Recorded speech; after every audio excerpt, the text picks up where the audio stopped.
Hello, this is day 2 of chapter 11b, and this is about logarithms.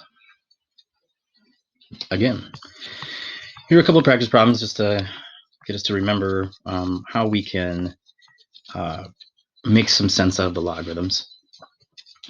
Now, before, in day 1, we had all of these logs were on the left side of the equal sign, and now we can see that they're backwards. So just to eliminate some confusion, we can make it look like we're used to seeing it. And just move it to the other side and say, okay, now the log's on the left, doesn't matter. Because we always did the same direction of this whoosh arrow, and that helps us rewrite it as an exponent just to see what we're looking at. This would be 3, start with 3 to the second power is x. And then we know that 3 squared is 9, so 9 is x. So very briefly, you could keep pausing it and try these first. I'm just going to burn through them and put up the answers right now. So you might want to pause it if you're going to attempt these. All right, so I set up most of them here. This first one over here, the second problem total, says x to the fourth is 16. So we would just kind of look up here and say 16 is our answer, and it's in the fourth power. So fourth power gets us 16. Fourth power of what is 2. Same thing, except 10 to the fifth is x. We can just do 10 to the fifth, and you get 100,000. And we can use our chart again for this one. 3 to the x is 81. So in other words, what power does 3 need to give us 81? 3 is right here. We need to get to 81. It is the fourth power. So x then is 4. All right, so we just rearranged them into exponent form so we could look at it and it would look a little easier for us to recognize what it is we're trying to find. Now we have some log properties. I wrote a little tiny 10 right here underneath this log just to indicate that if it doesn't show its base, it doesn't give a base, it's automatically log base 10. So in these ones, it doesn't really matter what base it is to show these properties, but it's base 10 if it doesn't show it. If we have a log and there's a multiplication of two numbers, then it is log of A plus log of B. We could rewrite it like that. These are equivalent statements. You could also go backwards if you had log of A plus log of B. As long as they're the same base of logs, you could combine them and say that A and B are multiplied into one log. Similarly, if we had multiplication, it was addition. If we have division right here, then it is subtraction. It'd be log A minus log B.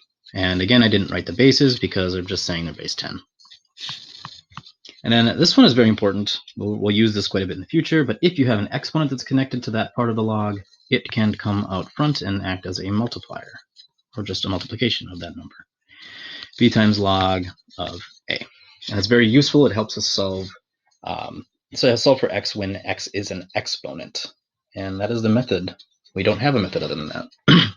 All right, this first example I'm going to skip. We're missing a piece of information, and I'd rather get to these ones. So, notice something here. We have a situation where each side of this equals sign in this particular problem is a logarithm, and it's the same base. So essentially we have equality, we have an equal sign, and they're both logarithms, and so they're both the same logarithm, meaning the stuff in parentheses are the only things that are different looking, but they must be equal, and that's where x is. So I can kind of just drop these. They're not important because we're looking for x, and if we're trying to find what x is, it doesn't matter. As long as they're the same base of the logarithm, they don't really matter. They're inconsequential. So 2x plus 5 equals 5x minus 4. This becomes a very regular solving equations problem. Get the x's to one side, get the numbers, the non-x's to the other. So this would be 3x. And I'm also going to get the 4 out of there, move to the other side.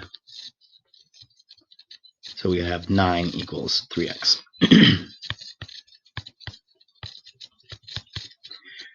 So that problem is kind of cheap, let's say, because we didn't use any skills that we just looked at. Just kind of showing that if each side are just one isolated logarithm and they're the same base, the logarithms don't matter. We're looking for x, and what's important is the x. This problem, however, is more intensive. We have a log of the same base on this side of the equal sign, and there's a subtraction. So subtraction, remember, is division. So this thing divided by this thing could be put together in one log. Log base 3 of 4x plus 5 over 3 minus 2x equals 2. Now that looks very gross, I'm sure. However, it's really not that bad because it's a logarithm. What I can do essentially is I could rewrite this as an exponent. 3 squared is all of that stuff. So 4x plus 5 over 3 minus 2x. And 3 squared is 9. So let's see what we got now. We have 9 equals that thing. And one easy way to solve this type of a problem, this is like a rational equations problem kind of, is I have a fraction over here and I have a fraction over here. It looks like it's not a fraction, but now it is. I just put a 1 under it. And now that they're both fractions, I can cross multiply. So 1 times 4x plus 5 is that, and then 9, 3 minus 2x. 9 times 3 minus 2x. And we should distribute this, and then we can just solve this equation normally. So we have 4x plus 5 equals 27. I'm distributing the 9 minus 18x. And we just did a problem just like this up here. So we should be able to get this done real quick. I'll streamline this process. You should pause it and see if you end up right. I'll move the 18x, and I'll move the 5. So we ended up with 22x equals 22x is 1. Nice. This problem is going to be identical, almost.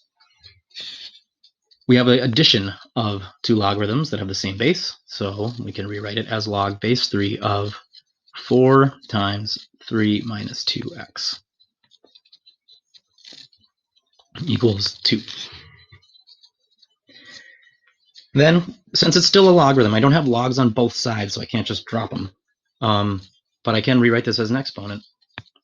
So this would be 3 squared equals, and then I could distribute this. It's this whole chunk here, 4, 3 minus 2x. So let's simplify a few things. This is 9. This is 12 minus 8x.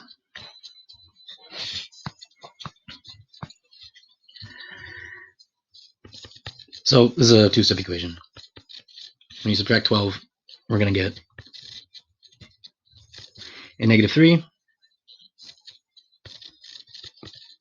And when we divide by negative 8, we get 3/8.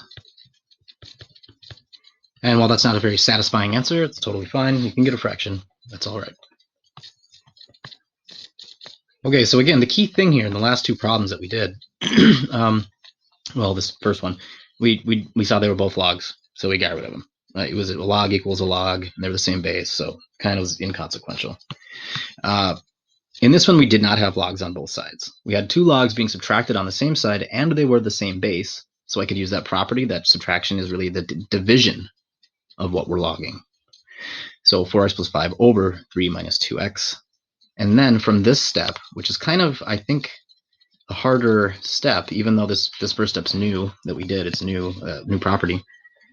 From here, this looks really messy. It's just like log, and then we got a fraction in there and whatever. But remember, if we don't know what to do with the log, which sometimes we don't, rewrite it as an exponent.